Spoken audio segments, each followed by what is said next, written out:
allow some questions of the other sections to also make contribution, and then we'll take that to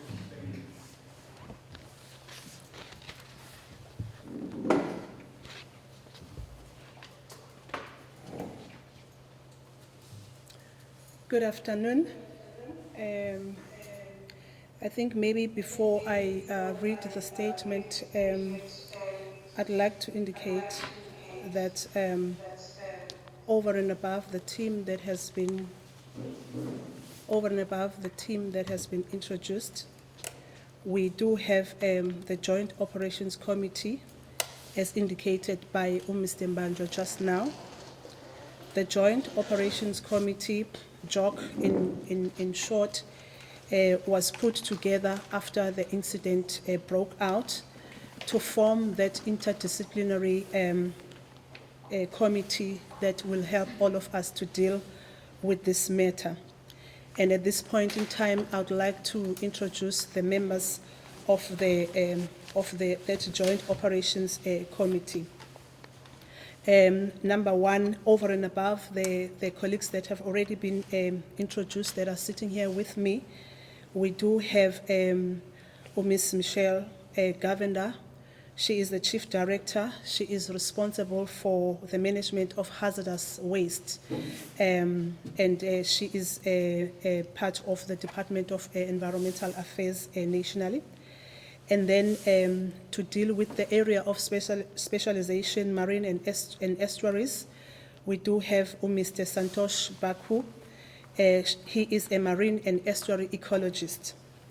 Working with Mr. Baku, we have Advocate Tandiswa Jacobs. She is a Deputy Director, Marine and Coastal Pollution. We also have Dr. Zakele Dlamini sitting next to me, dealing with compliance, also working together with some counterparts with the National Department, Mr. Walters. Then we have, from an air quality management point of view, we have a Tegwini Air Quality Officer, Mr. Bruce Dale. Mr. Bruce Dale is responsible for air quality management within Tegwini.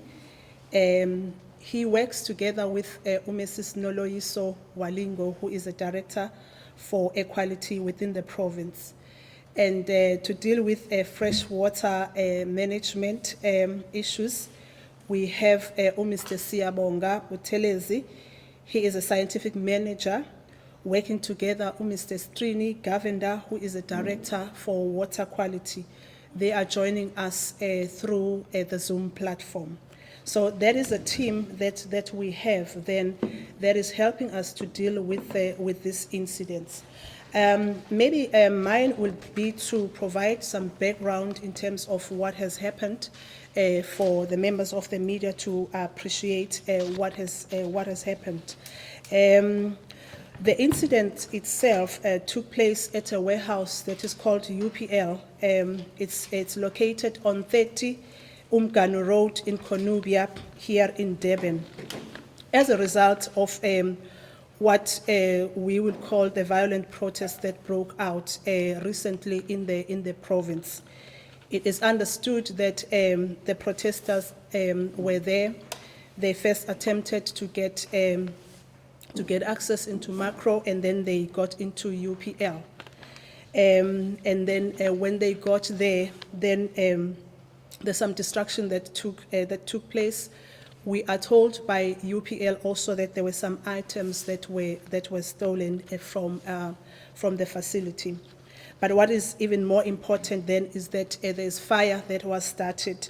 It was noticed on Tuesday, the 13th of July, early hours of the morning, 2 a.m.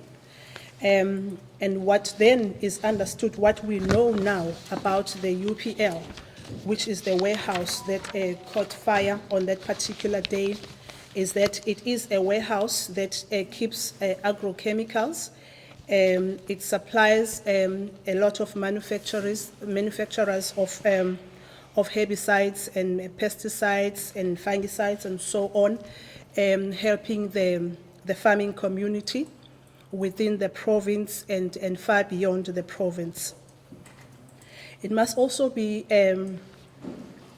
noticed also or taking into consideration that access was very difficult to this facility on that particular day because of the riots or of the protests that were going on. So the firefighting activities could not start at the time really that one would have expected them to start. As a matter of procedure, the UPL itself, they followed the procedures of informing the authorities about this fire.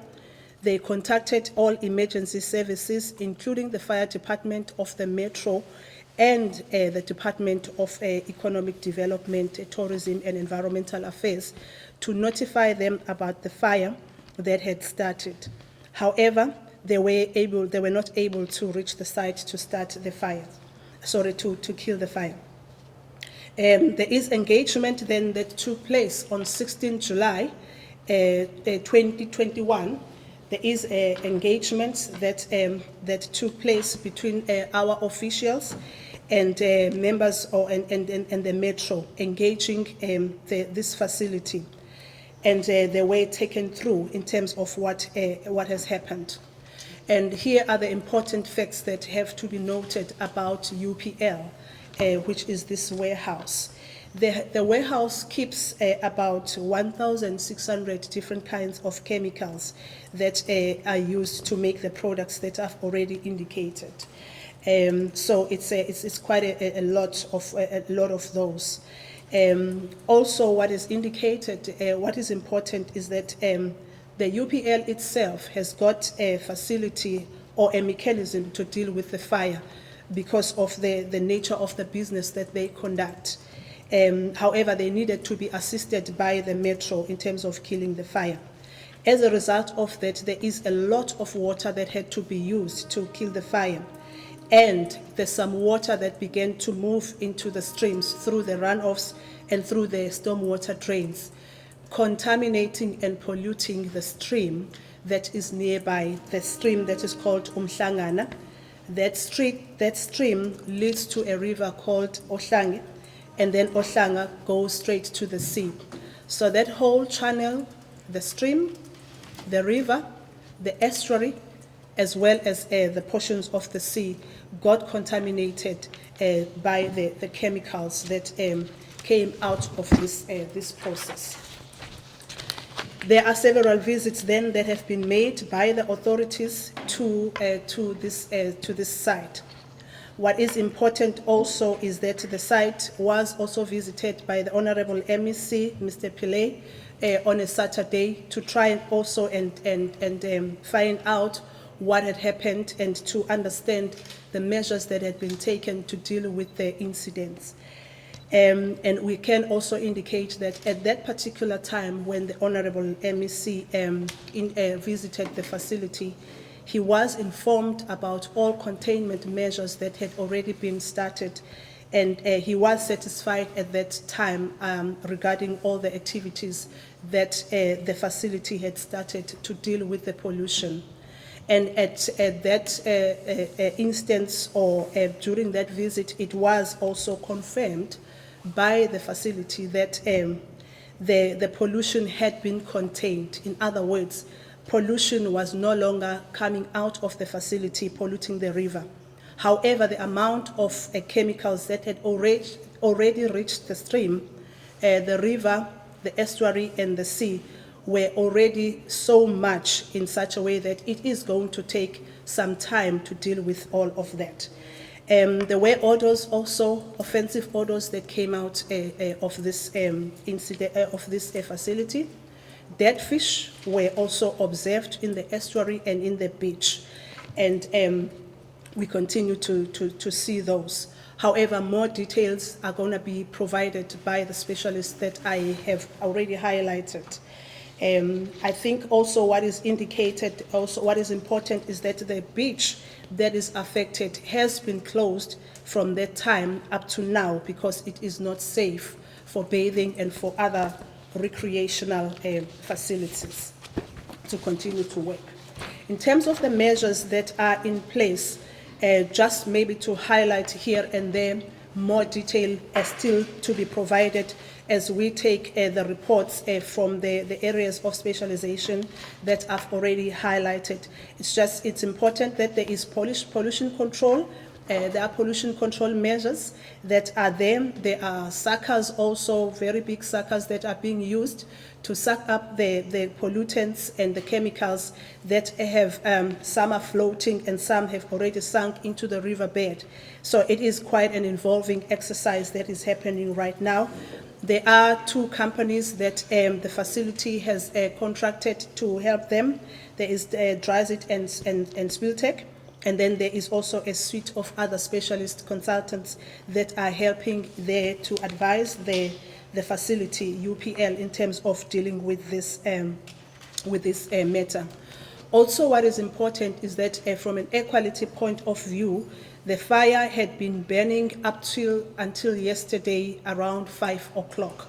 So from 5 o'clock yesterday, we can all confirm that the fire had been completely extinguished. So from that atmospheric pollution point of view, the source of pollution, which was the fire and the smoke, actually stopped yesterday evening. However, as we are going to hear when we are taking a report from our air quality specialist, there are other impacts that would have resulted from the pollution, the air pollution that happened prior to the fire being extinguished completely yesterday.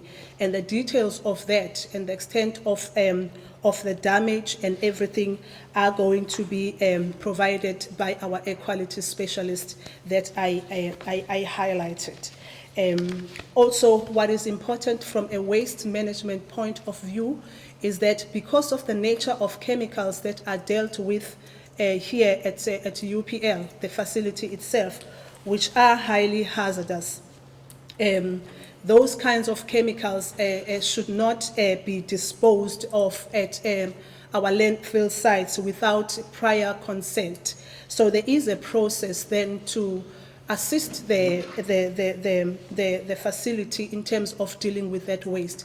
But again, our specialist who is dealing with hazardous waste later on will give us the details in terms of how exactly this is going to be managed and what we have been doing as the JOC, the Joint Operations Committee, to assist in these processes. So I'd like maybe to stop right there by indicating that from the side of the department and from the side of the principals of the department, we are of a view that the facility is doing as much as possible to contain this pollution.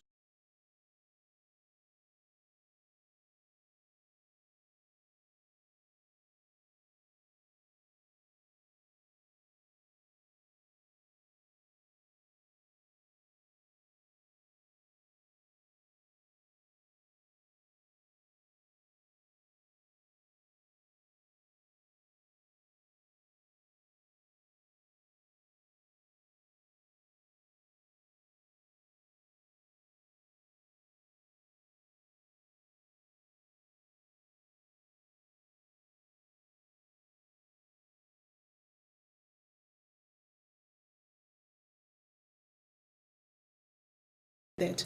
And we need to indicate also that as officials and as authorities, we are supporting the UPL or the company to deal with this matter. But it is going to take some time to deal with this completely or to the satisfaction of the authorities, and also to make sure that human life as well as biodiversity is protected. So I'd like to leave it at that point, and then maybe take it back to you, Mr. Mbanjwa, so that we can allow our specialists to come in and then give us their input in terms of what has been happening and what they have been observing, and the level of satisfaction with what is happening in terms of rehabilitation and remediation and everything that needs to happen. And also from a compliance monitoring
when this happened, we realized that as the different authorities, that the issues that we were dealing with were issues that transcend the boundaries of each individual department, and therefore we decided that let us come together as the different departments and the municipality to form a joint operations committee.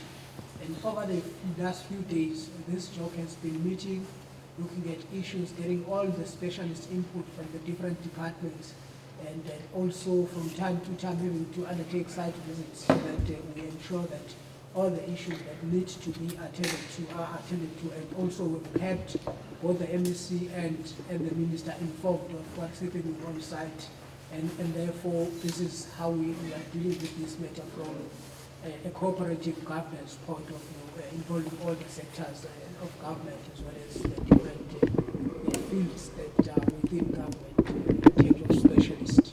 I think that's what I'm going to say for now. Thank you. Thank you, Mr. Mbanja. Good afternoon, the colleagues and the media.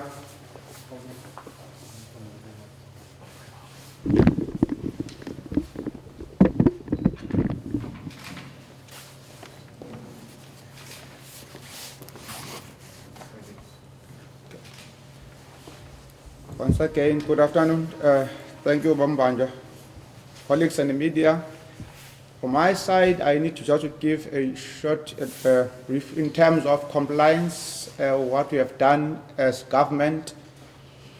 With regard to this issue, we are dealing with it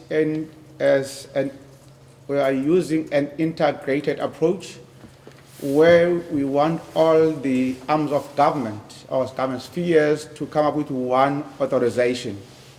What we have done since the incident, we engage with the facility.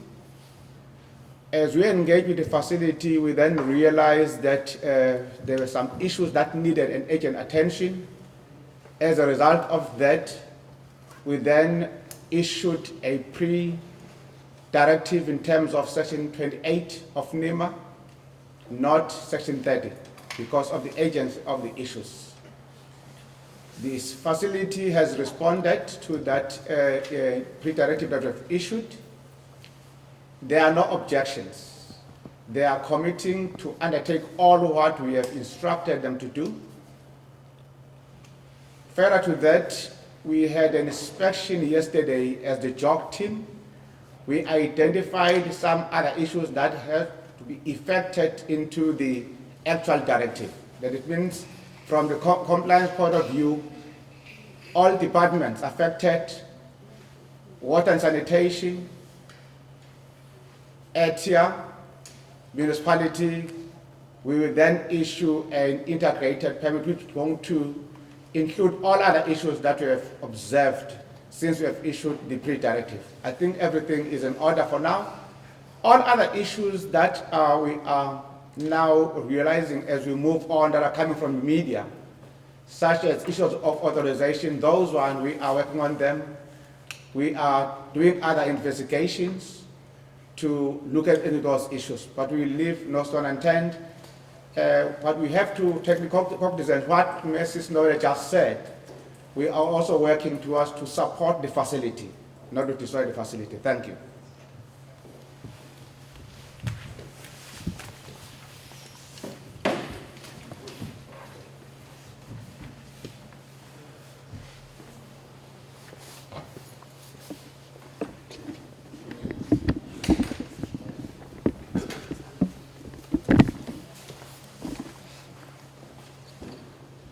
Good afternoon, Mr. Mbanja and media.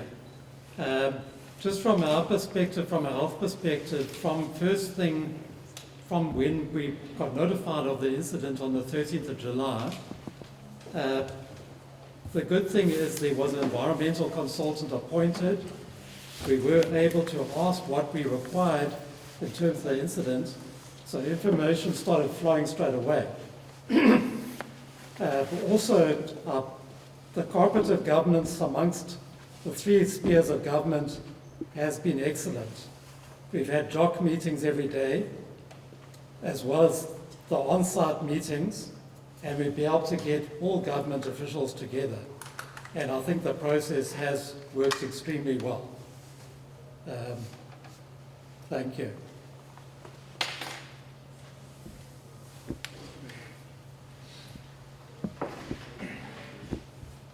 Thank you, colleagues. What we're going to do is we're going to allow questions, starting from the people who are on this room. And you know the drill, you introduce yourself, and then you just ask the questions. Thank you.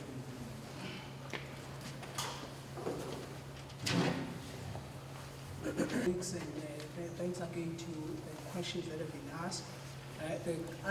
The question that I'm going to answer is the question that refers to environmental impact assessment that was undertaken prior to that company operating. Cornubia is an integrated development. Where, when there was the plan for that development, there was an application that was an integrated environmental assessment application that looked at the whole development of the whole area. And that facility was approved as part of the development. So what was happening there was in terms of that authorization. But of course, as things develop now, having had this incident, we'll then check the level at which they were actually compliant with the authorization that was given. But that will be unpacking as part of the process that we are undertaking in terms of the directive that we issued. Thank you. Thank you. To respond to the second question about the chemicals that are set there, I'm going to allow my colleague from the metro to help us with the actual time when the fire brigade actually started working.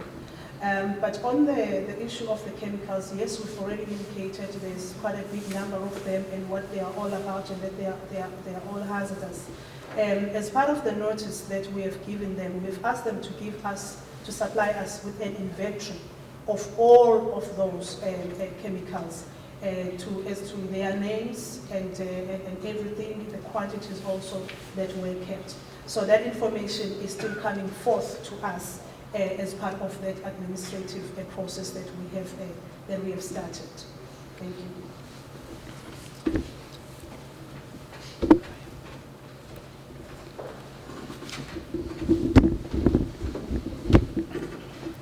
Okay, sorry, just in terms of the fire, I did speak to the fire commander, and they did indicate initially they had a problem trying to get into the site, and to get access, and also to get hold of management from the facility, but eventually they did manage to get in. At that stage, unfortunately, they weren't aware of what they were physically dealing with those 1,600 odd chemicals. They didn't have the correct PPE at that stage, and they have subsequently gone for occupational health assessment just to ensure that the firemen haven't been impacted on. So yeah, there was a problem initially getting access to the facility. I can't recall if there was another question for the metro. Date. Sorry, the date. That they started to tackle the fire. It was the early morning on the 13th. But there have been reports that because of the number of fire incidents on that night, it did take a while to get out on site. But it was the early hours of the morning.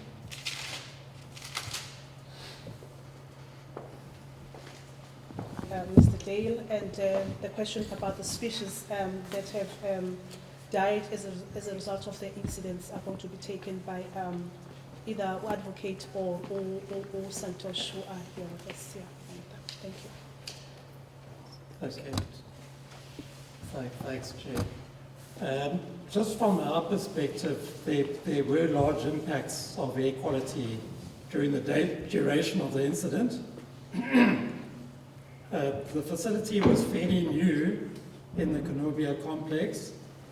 They were not in possession of a scheduled trade permit. They did trigger the activity, a listing activity, in terms of the bylaws. So it's noted there was transgression of that scheduled activities bylaw. We have been investigating all complaints relating to the incident. The city's mandate is obviously ambient air quality monitoring, but as you would be aware that you cannot have monitoring stations everywhere to monitor every incident.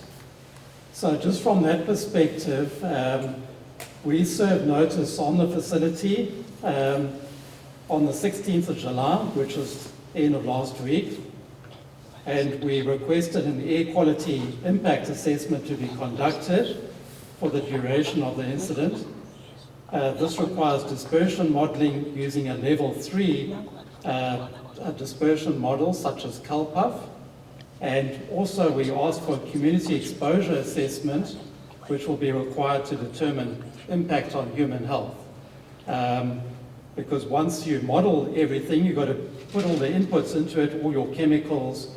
You've also got to feed in your wind directions because you've got prevailing winds, northeasterly, southwesterlies, pushing it all over the place through the residential areas. We understand initially when the fire initially combusted, there was a lot of volatiles that went off. There was also a lot of black smoke from what we saw from the photographs. And the thing is, this has traveled quite a distance. The problem is, you're not only looking at air quality, you've got to try and determine where did it end up. And you've got to look at deposition. A lot of this has ended up in the soil. So though we're looking at air quality and also water quality as two different media, you're also looking at the soil and impacts on the soil throughout the areas as well. So we're actually requiring specialist reports to conduct these investigations. When we initially got calls as to who could do it and whether they actually physically need to see the area, they had to fly down from Johannesburg. So specialists were appointed. Numerous complaints were received by our sub-district areas, and those were investigated by the area manager. We also got reports the last 2 days of a number of cane fires. The initial investigations revealed very high particulate levels, both PM10 and PM2.5. So that's smaller than 2.5 microns in size.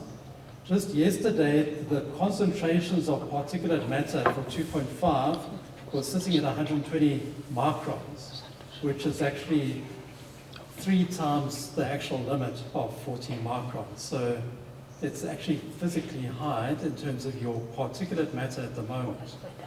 But that's just looking at your physical particles. Those particles could have been accompanied by other more toxic pollutants. That the toxic pollutants are getting analyzed overseas and are obviously going to take a bit longer for those reports to come out. So that analysis will take longer. They've been flown overseas, whereas the local laboratory is in Johannesburg. Those can be done fairly quickly. We have distributed several media alerts. They've been circulated on social media platforms, advising on public health measures to be taken by measures of affected communities. And we've also dealt with Blackburn communities, advised of posters and pamphlets of the dangers of using contaminated water for bathing, swimming, and also other purposes. The fire, as was correctly mentioned yesterday, was extinguished during the afternoon. And we're going to be inspecting all businesses in the Cornubia precinct and reopening protocols. So we have developed a protocol just dealing with the reopening of businesses and what needs to happen with the opening of businesses. And we're also going to be monitoring the cleanup operations to ensure health compliance. Thank you. Okay. Thank you. On the question of the species that actually died, we are going to connect to Santosh. Hopefully he's able to connect. If he can't, we can ask or Advocate Jacobs to come in here and there and address that here.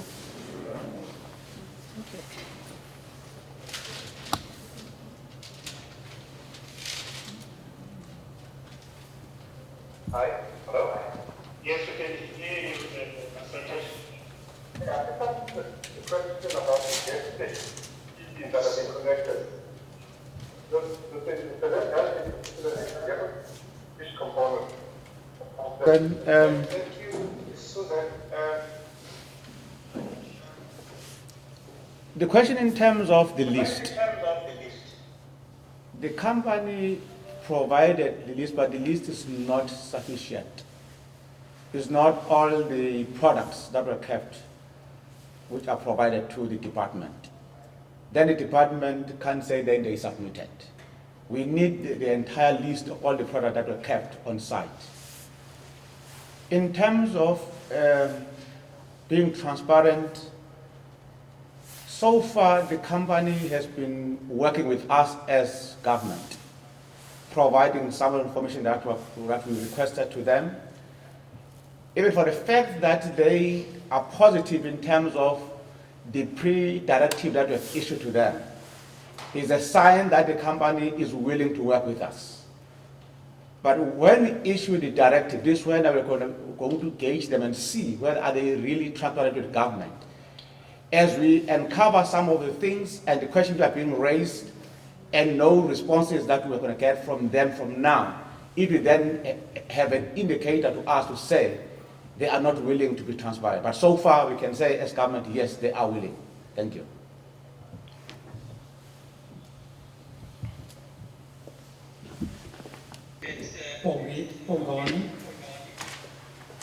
Just to respond to your questions, normally the north is fairly low risk in terms of air quality impacts.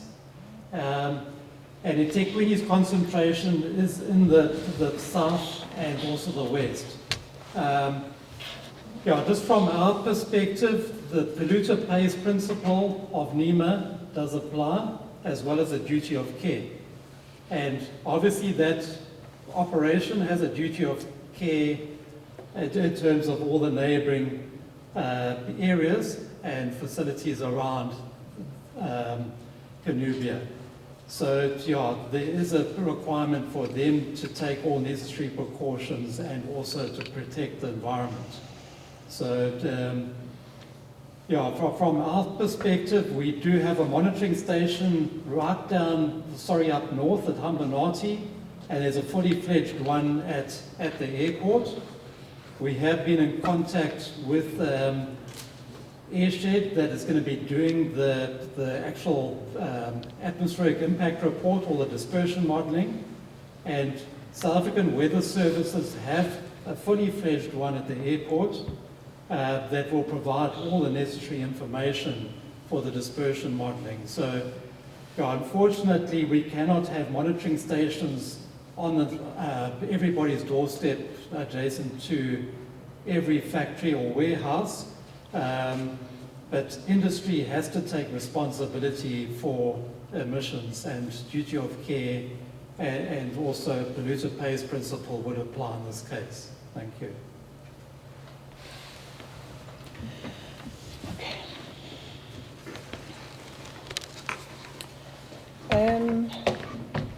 The question that has come again from Susan about the EIA, my colleague Mr. Ngobo is going to cover it.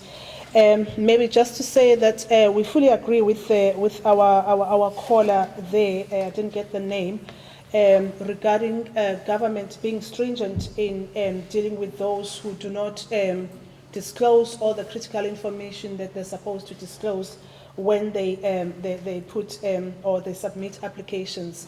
We fully agree with all of that. But I think I must also hasten to say that some of this information, in fact most of this information, is going to be coming through the administrative process that we've already put in place, asking certain questions. And we don't want to preempt the answers that we are going to be getting.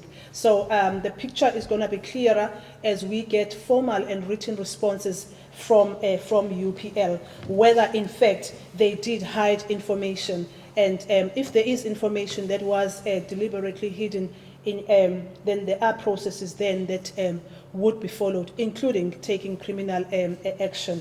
But all of that has to be done in a procedural manner, following all the steps until you get to that point. We cannot jump and get to that point where we charge people criminally until we exhaust all other steps that are provided for us in the law, which is our National Environmental Management Act. So then on that note, I'm going to ask my colleague maybe just to clarify also this issue of the EIA as it keeps coming back. Thank you, colleagues, and thank you, Suzanne, for the question. Cornubia as a development is a mixed-use development where one developer applied for everything that was to be undertaken there. There was no specific authorization that specified UPL. Among others, the kinds of developments that were approved there would be residential, logistics, commercial, and light industrial, and as well as other kinds of developments. So the developments that are there, including UPL, are authorized to the extent that they operate within the auspices of that authorization. Now, in the process of dealing with these incidents that we're dealing with, we are going to be determining, among other things, as to whether they were complying with the requirements and the conditions of that authorization. I hope that I've now answered that question. Thank you.